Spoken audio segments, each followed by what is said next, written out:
Good afternoon to all the viewers and fans of Pinoyyouthchess.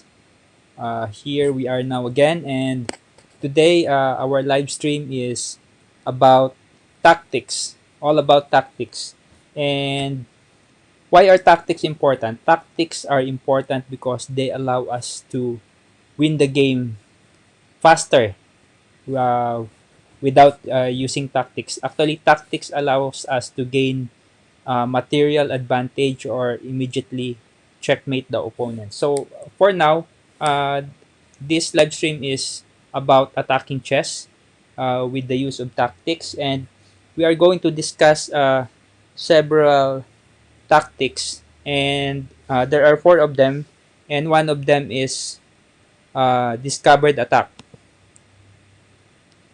So discovered attack is an important tactical consideration that we can discuss. Okay, so here it is. Here is discovered attack. It's below my. I'll just gonna close first some screens here that are really not necessary. Okay, so let's go back. So one of them is discovered attack. So a discovered attack is a actually it's a weaker sibling of a discovered check. Discovered check is the stronger version of this attack. And how is it done? How is it?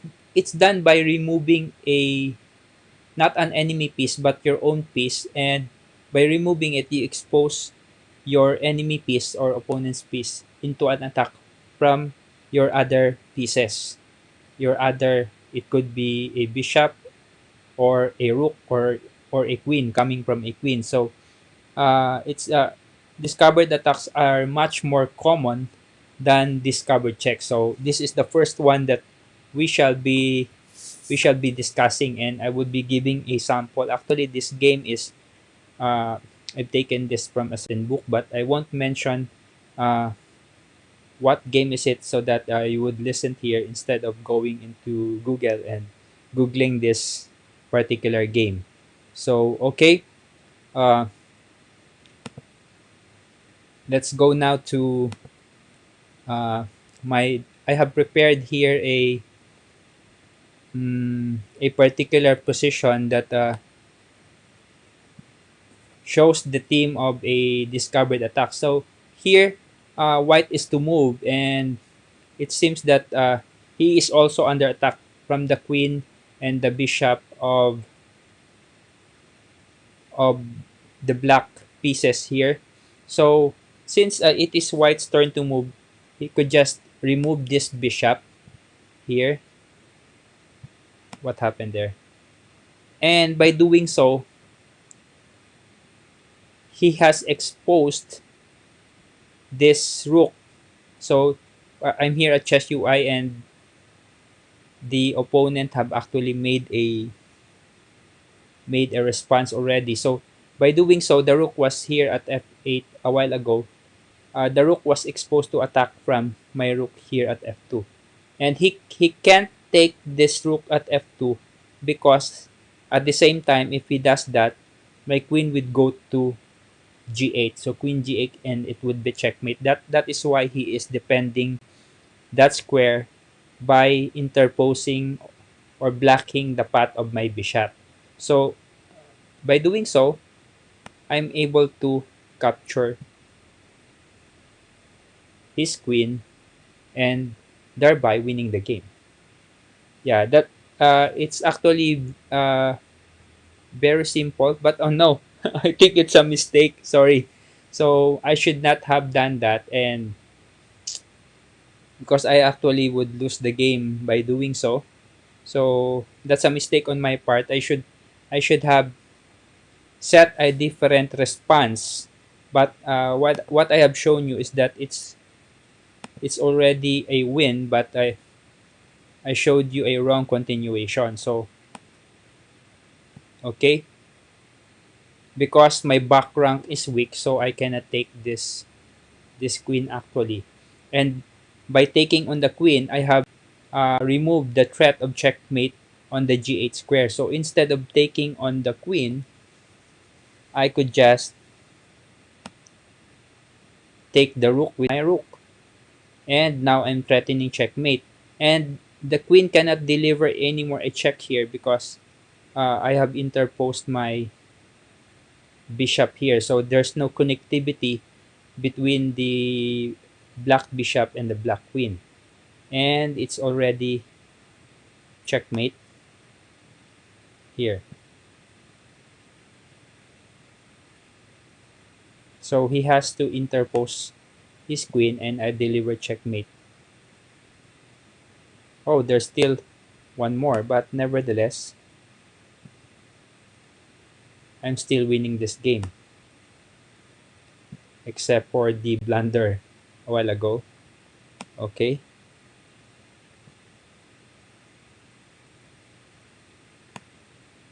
And he can do nothing.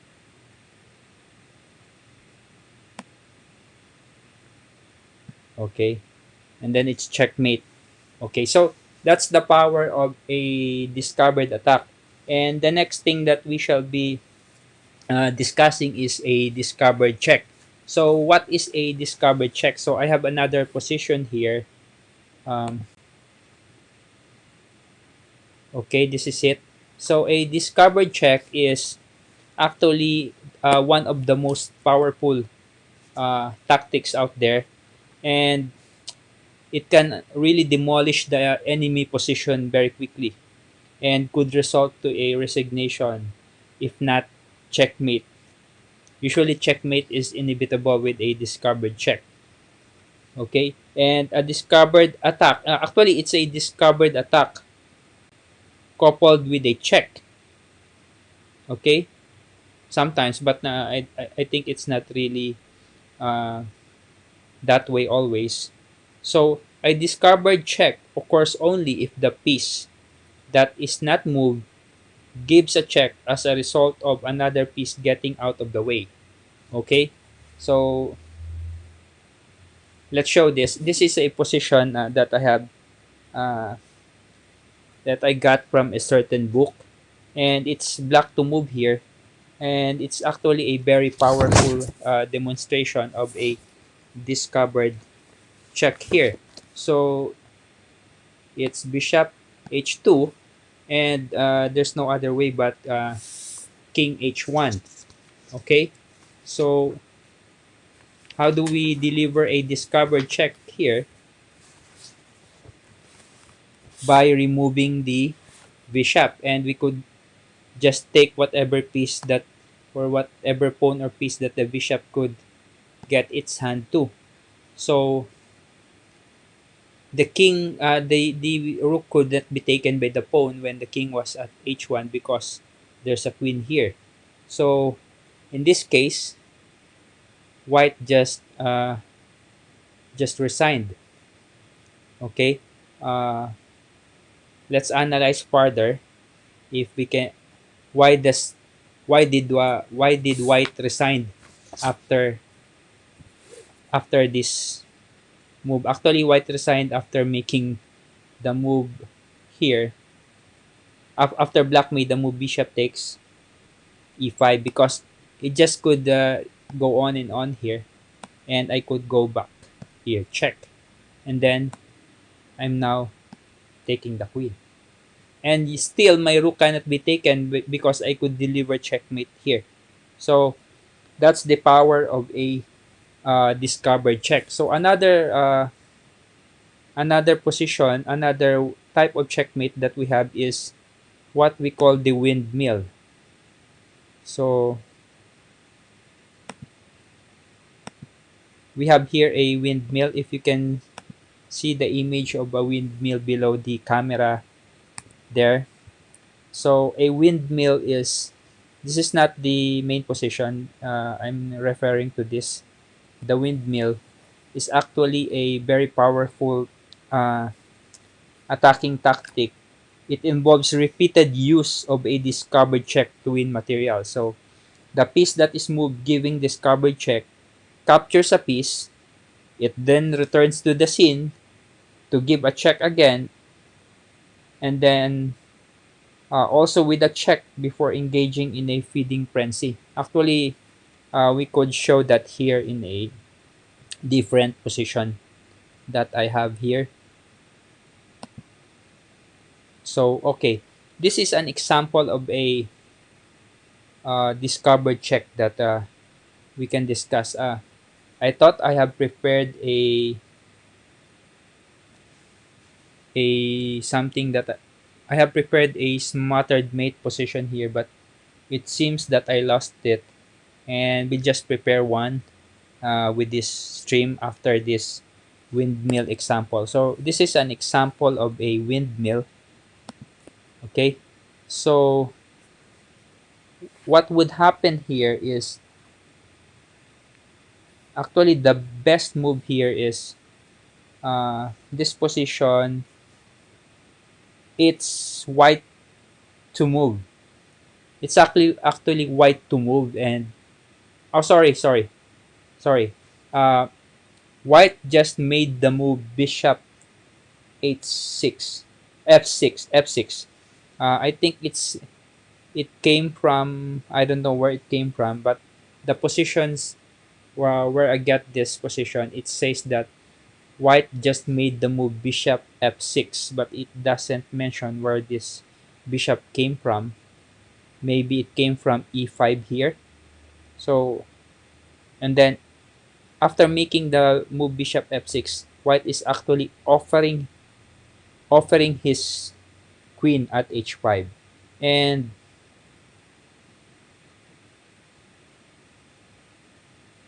I think I've made a mistake in setting this position.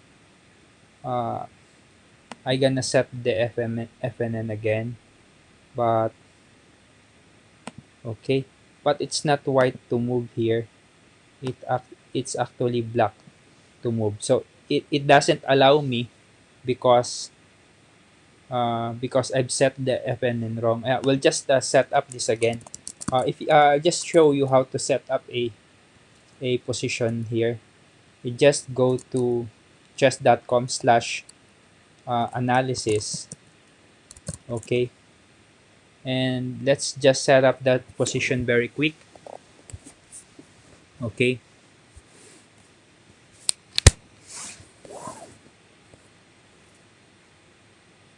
okay. If you go to just click setup here, and you remove everything. Okay, so I'll just look at the position a bit. Okay, just a moment. I need to provide a power source for my PC. So here, we'll set up the pawns first. Okay, let's set up the pawns. Okay, and let's go back again to see it. So there's only another pawn there, and then let's set up the king.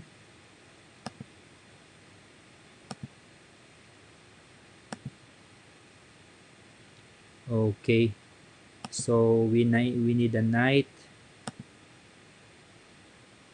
here and a rook here. Okay, what's the other thing that we need to set up for black? Okay, the bishop and the queen. Okay, we need a bishop here and a queen here. Okay, so for white, I know there's a queen here.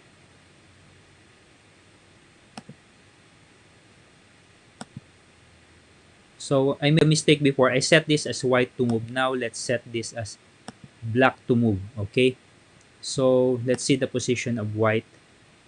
So pawns. Okay, pawns here, and pawns here, and 3 pawns here. Yeah, correct. And then rook and knights. So I have a knight here and a rook here and here, and of course last is the king. So let's copy the F and N here, Control A, Control C, and let's go back to the position here. Let's set F and N. So you know how to set a FEN. I think it's called FEN position here at chessui.com. So it's blocked to move here. What happened? Okay, so it's blocked to move here. So I'm okay. I should play this as white. Okay, the position is not changing. So okay, so uh, white just played the move uh, bishop f6, maybe coming from g5. Okay, here. So he is offering his queen, and black actually took the queen. And what would happen here is, I think I should have set this as play as white. Okay, nevertheless, what would happen here is like that. I should be playing that. Let's set this again.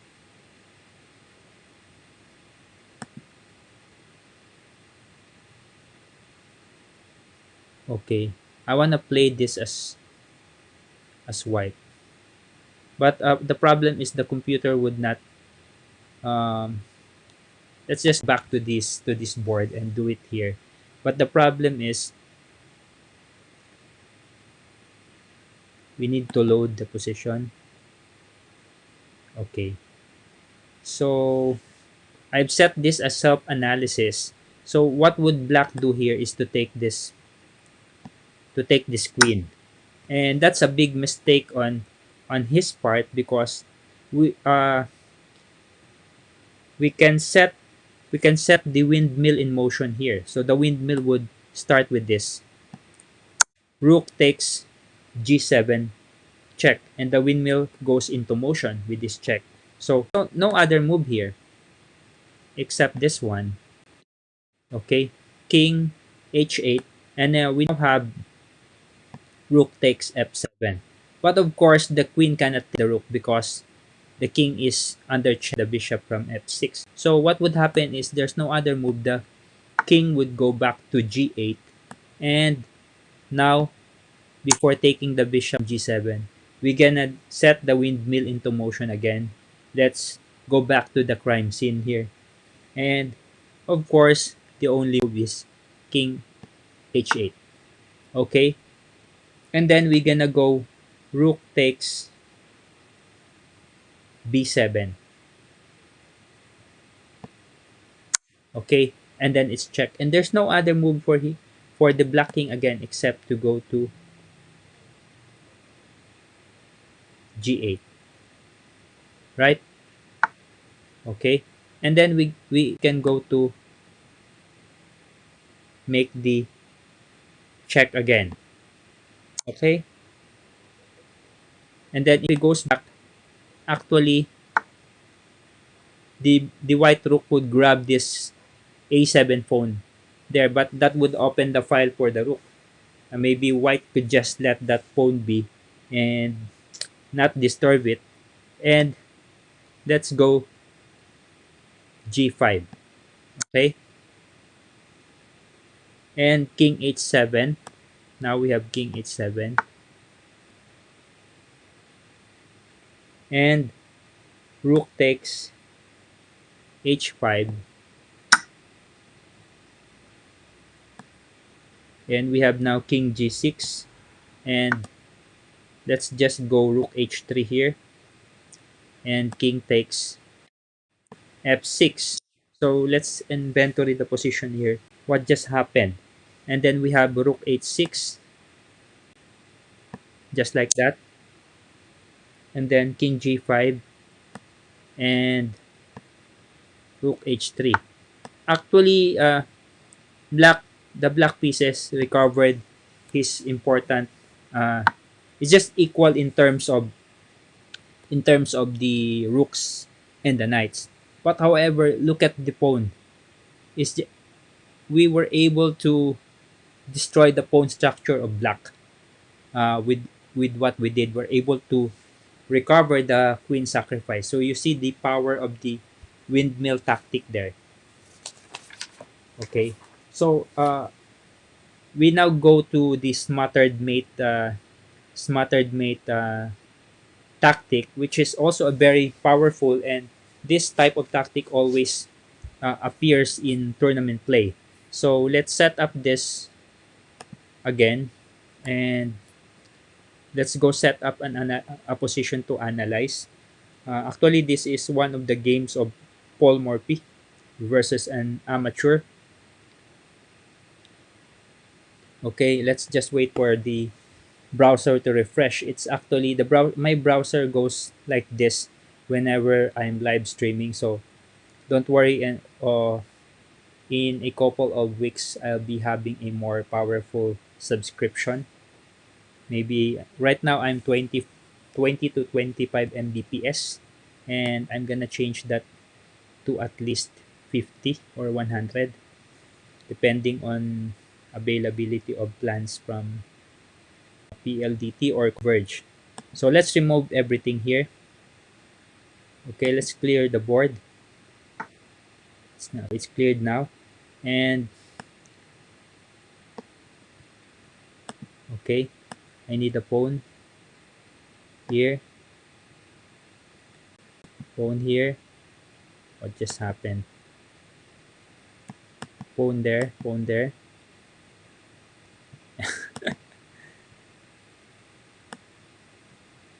Okay, I'll just do it one by one. So another pawn here.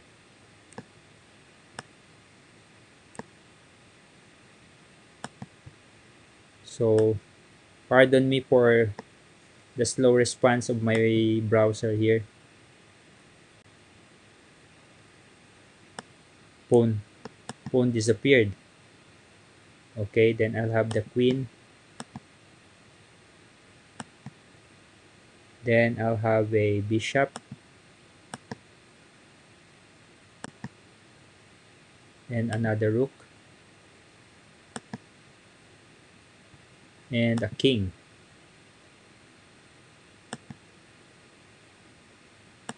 I need a knight. I need a pawn. So, of course, this is a very familiar position for seasoned, familiar team for seasoned chess players. But for kiddie chess players, Pinoy for the Pinoy youth that's just a beginner in chess, uh, this could help you a lot. This discussion that we have here, and the Pinoy beginners out there are really the target market of this channel. But nevertheless, we also cater to other chess players, even seasoned ones who sometimes needs a refresher on things like bishop and knight mating patterns. Okay, so I need a pawn here, pawn here, pawn here, and then last but not the least, of course, I need a king. Okay, so it's white to move here. So I need this. I need a pawn here. So let's set this. It's white to move in this position. And then actually what we need here is to be able to uh, white is actually a rook down here, and we need to deliver checkmate fast before black would be able to activate the rook here at a8, or to create some moves that would prevent us from delivering smothered checkmate. So it's white to move here, so you can pause the video and think what would be the right way of proceeding with this position. So okay, did you see it? So here we have to proceed with this, removing the knight here, so that the black king is exposed to a check here. Okay, of course the white queen, if he goes here, will just take it and deliver the check again. So on his, the king cannot go to d8 because we immediately deliver it with queen d7 checkmate. So the king would go to d8. So that's king b8, and then we provide the checkmate with a knight. So smothered checkmates are delivered by a knight by maneuvering our pieces so that the opponent's king would be constrained or trapped by his own pieces. So the only way for king to do here is to go to c8 to avoid the check. And instead of going back to c5, we now go to b6 so that we deliver a double check. So we have a double check. So this is a very powerful team here, a double check. So the king cannot go to d8 because we have queen d7 checkmate. And of course, the queen cannot interpose here to block the check because the king is still in check by the knight, because it's a double check. A double check cannot be stopped by interposing another piece. So the only way for the king to do here to avoid check is to go back to 8. And it's the most powerful team that most beginners do not consider this move because they say my queen would be taken by the opponent, but and I would lose the game because I have no queen anymore. Most kids, beginner kids, do that, except for the advanced ones. But the kids out there, it's okay to lose your queen, to lose a powerful piece like the queen, if the next move would be a checkmate, because the objective of the game is to checkmate your opponent. So the first time I saw this move in some other positions that utilizes this team, I'm really very, very amazed. That made me want to study chess more. There's something magical about a smothered mate. So of course the king cannot take the queen because there's a knight here. It's protected by the knight. So the only way to do this is to take the queen with the rook. Okay. So uh, the required position to deliver a smothered mate is already there. The king is trapped his own pieces here by his own rooks on both sides and by his own, and with the smothered mate is not being attacked by an enemy piece. So we could just go there and announce checkmate. Isn't that beautiful? Yeah, checkmate, a smothered checkmate. So kids out there, I hope I was able to provide you a very entertaining and a learning experience for you to see smothered mate in action, and also the earlier tactics that we have discussed, the discovered check, the discovered attack, and the windmill. So see you again in part 2 of our stream. And in part 2, we would be discussing things like fork, interference, pin, removing the defender, trapping a piece, and X-ray attack. So thanks for watching this pinoyyouthchess live stream, and see you again in our next video or next live stream. Bye bye!